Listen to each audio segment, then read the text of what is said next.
आज इस क्वेश्चन में हमें बोला गया है कि H2C2O4 है और NaSC2O4 है जिसका एक मिक्सचर है, उसमें 2.02 ग्राम है जिसको हम पानी में डिसॉल्व कर देते हैं और 1 लीटर का सॉल्यूशन बना देते हैं। ठीक है, 10 ml जो है इस सॉल्यूशन का अगर हम ले लें तो उसको रिक्वायर्ड रहता है 3 ml ऑफ 0.1 NaOH। ठीक है, फॉर कंप्लीट न्यूट्रलाइजेशन। तो अगर हम H2C2O4 देखें, इसको हम मान लेते हैं A ग्राम्स। ठीक है, और NaHC2O4 को हम क्या मान लेते हैं, B ग्राम्स। ठीक है, और हम ये बोल सकते हैं कि A प्लस बी जो है वो किसके बराबर होगा, 2.02। ठीक है, तो ये आपका आ जाएगा सबसे पहला इक्वेशन। सिमिलरली अगर मैं देखूं तो मैं ये बोल सकता हूं कि जो मेरा M इक्विवेलेंट है H2C2O4 का और जो मेरा M इक्विवेलेंट है किसका, NaHC2O4 का, वो किसके बराबर होना चाहिए, M इक्विवेलेंट NaOH के बराबर होना चाहिए। ठीक है, और इसका हो जाएगा 0.1 इंटू 3 ml। ठीक है, पर ये दोनों का जो मिला के जो ml यूज किए हैं वो हम कितना ml लिए हैं, 10 ml।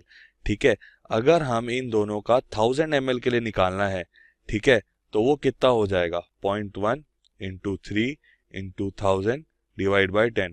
ठीक है, ये आ जाएगा 30।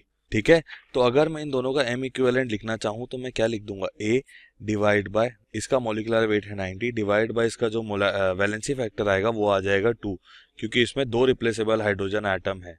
सिमिलरली इसका मैं अगर लिखूँ तो B डिवाइड बाय इसका मॉलिक्यूलर मास है 112 डिवाइड बाय इसका वैलेंसी फैक्टर है 1, क्योंकि इसमें 1 रिप्लेसेबल हाइड्रोजन एटम है।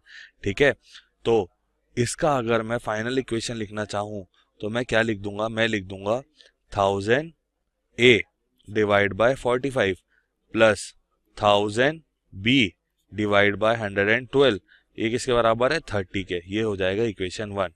सिमिलरली मुझे जो सेकंड एक्सपेरिमेंट दिया गया है उसमें क्या बोला गया है, उसमें बोला गया है कि 10 ml of the same solution, 10 ml हमने सेम सॉल्यूशन लिया तो उसको कितना रिक्वायर्ड हुआ, उसको रिक्वायर्ड हुआ 4 ml ऑफ 0.1 एन KMnO4। तो हमें दोनों का अमाउंट बताना है। ठीक है, तो इसने क्या पूछा है हमसे, इसमें बोला है कि जो M इक्विवेलेंट है H2C2O4 का और M इक्विवेलेंट जो है किसका, NaSC2O4 का। ठीक है, ये दोनों का अगर हम 10 ml का कैलकुलेट करें तो वो किसके बराबर होगा, M इक्विवेलेंट KMnO4 के, जो कि हमको दिया गया है कितना, 4 ml 0.1 n। ठीक है, तो नॉर्मेलिटी हो गई 0.1, वॉल्यूम हो गया 4। अगर हम इसको 1000 ml के लिए देखना चाहें तो क्या हो जाएगा, 0.1 इंटू 4 इंटू 1000 डिवाइड बाई 10, तो ये हो जाएगा 40। तो अगर मैं इसको प्रॉपरली लिखना चाहूँ तो मैं क्या लिखूंगा, A into 1000 divide by 90 divide by it's valency factor that is 2 plus B divide by 112 divide by 2 into 1000। ठीक है, इक्वल्स टू 40। ये हो जाएगा इक्वेशन 2। तो यहाँ पे जो C है वो +3 ऑक्सीडेशन स्टेट में है दोनों केसेस में, और वो कहाँ कन्वर्ट हो जाता है, ऑक्सीडाइज होके C4+। ठीक है, whole twice by losing 2 electron. तो इसके कारण इन दोनों का वैलेंसी फैक्टर 2 हो जाएगा। बट अबव केस में वो एसिड सॉल्ट की तरह बिहेव कर रहा था, इसलिए उसका valency factor depends on the number of hydrogen. ठीक है, तो अगर मैं यहाँ से सॉल्व करूंगा तो मेरा solving equation 1 and 2, solving equation 1, 2, तो यहां से अगर मैं A निकालूंगा तो मेरा आ जाएगा 0.9 ग्राम्स और मेरा B निकालूंगा तो आ जाएगा 1.12 ग्राम्स। ठीक है, तो 0.9 ग्राम्स किसका है, H2C2O4 का।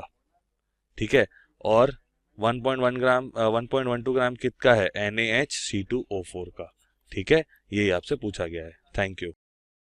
Hello everyone, so the question is a sample of hydrogen sulfate N2H6SO4 was dissolved in 100 ml of water and 10 ml of this solution was reacted with excess of FeCl3 solution and warmed to complete the reaction. Ferrous ion formed where estimated and it is required to 20 ml of M by 50 KMnO4 solution. Estimate the amount of hydrogen sulfate in 1 liter of solution. Right. So for this, first of all, if we write that 20 ml 20 ml of M by 50 km NO4, this should be equals to 20 ml of N by 10, right? So this is N by 10 FeCl3, right? And we know that equivalent mass of KMnO4 is equals to molecular mass divided by 4, right? So in this condition we can write that this should be equals to, first of all, and this should be equals to 20 ml n by 10 FeCl3, and which is equivalent to 20 ml n by 10 N2H6SO4, right? So now from here equivalent mass of, if we calculate equivalent mass of N2H6SO4, so this should be equals to molecular mass. So molecular mass divided by 4, right? So it is equals to 130 divided by 4, which is equals to 32.5. Now moving ahead,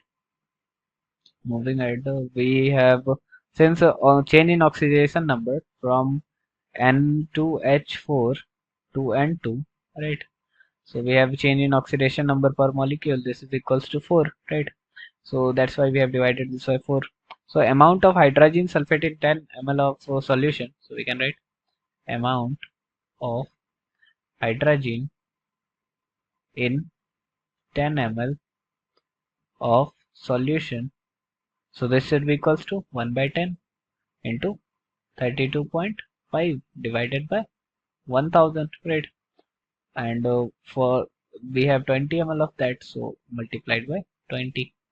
So it is equals to 0.065 gram. So amount of hydrogen in 10 ml of the solution is this much. So amount of hydrogen sulfate in 1 liter of solution. So amount of hydrogen, this is actually its sulfate, right? Amount of hydrogen sulfate in 1 liter. So in 1 liter solution, so this should be equals to 0.065 divided by 10 multiplied by 1000. So this is equals to 6.50 gram, right? So this is our required answer. Thank you.